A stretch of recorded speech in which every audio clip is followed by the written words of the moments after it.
Hi hello ನಮಸ್ಕಾರ ಬರ್ರೆ JKD ಎಂಟರ್ಪ್ರೈಸಸ್ಗೆ ಸ್ವಾಗತ. ಇವತ್ತು ಎಲ್ಲಿ ವರ್ಕು ಅಂತ ಹೇಳಿದ್ರೆ ಬೈಂದೂರಲ್ಲಿ ಹೊಸದಾಗಿ ಜಿಮ್ಮು ಬಾಟಲ್ ಬಾಕ್ಸ್ ಎನ್ನುವಂತಹ ಹೊಸ ಜಿಮ್ ಓಪನ್ ಆಗ್ತಾ ಇತ್ತು. ಹಾಗೆ ಅದ್ದೂರಿಯಾಗಿ ಅದ್ಭುತವಾಗಿ ಬರೀ ಪ್ರೊಫೈಲ್ ಲೈಟಲ್ಲಿ ಆ್ಯರೋ ಮಾರ್ಕ್ ಮಾಡಿರುವಂಥ ಸಿಂಬಲ್ಲು ಐಸ್ ಬ್ಲೂ ಕಲರಲ್ಲಿ ಅದ್ದೂರಿಯಾಗಿ ಕಾಣ್ತಾ ಇದೆ ನೋಡಿ.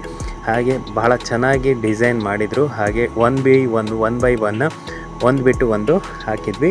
ಹಾಗೆ ಆ್ಯರೋ ಮಾರ್ಕಲ್ಲಿ ನಾನು ಮಾಡ್ತಾ ಹೋದೆ. ಹಾಗೆ ಕಂಪ್ಲೀಟ್ ಆಯಿತು. ತುಂಬ 2 ದಿವಸ ತಗೊಳ್ತು. ಜೊತೆಗೆ ಸ್ಟ್ರಿಪ್ ಕೂಡ ಹಾಕಲಿಕ್ಕಿತ್ತು. ಸ್ಟ್ರಿಪ್ ಎಲ್ಲಿಗೆ ಅಂತ ಹೇಳಿದ್ರೆ ಸ್ಟೆಪ್ ಹತ್ರ ಅಲ್ಲೂ ಕೂಡ ಪ್ರೊಫೈಲ್ ಇದ್ದು ಆಚಾರ್ಯರು ಕೂಡ ಜೊತೆಯಾಗಿದ್ದರು. ಅವರು ವರ್ಕ್ ಮಾಡ್ತಾಯಿದ್ರು. ನಾವು ಸ್ಟೆಪ್ ಹತ್ರ ಎಲ್ಲ ವರ್ಕ್ ಮಾಡಿಕೊಂಡು ಹಾಗೆ ಡಿಸೈನನ್ನೆಲ್ಲ ಮಾಡಿಕೊಂಡು ಚೆನ್ನಾಗಿ ಕಾಣುವಂತೆ warm white colour, ice blue colour ಎಲ್ಲ ಪ್ರೊಫೈಲನ್ನೆಲ್ಲ ಫಿಟ್ ಮಾಡಿ ಚೆನ್ನಾಗಿ ಮಾಡಿ ಮನೆ ಕಡೆ ಕುಂದಾಪುರಕ್ಕೆ ಬರೋ ಹೊತ್ತು 2 ಗಂಟೆ ರಾತ್ರಿ ಆಗಿತ್ತು. 3:30 ಮಲಗುವಾಗ. ಇವತ್ತಿನ ದಿನಚರಿ ಇಷ್ಟೇ. ಎಲ್ರಿಗೂ ಒಳ್ಳೆಯದಾಗಲಿ. ಧನ್ಯವಾದಗಳು.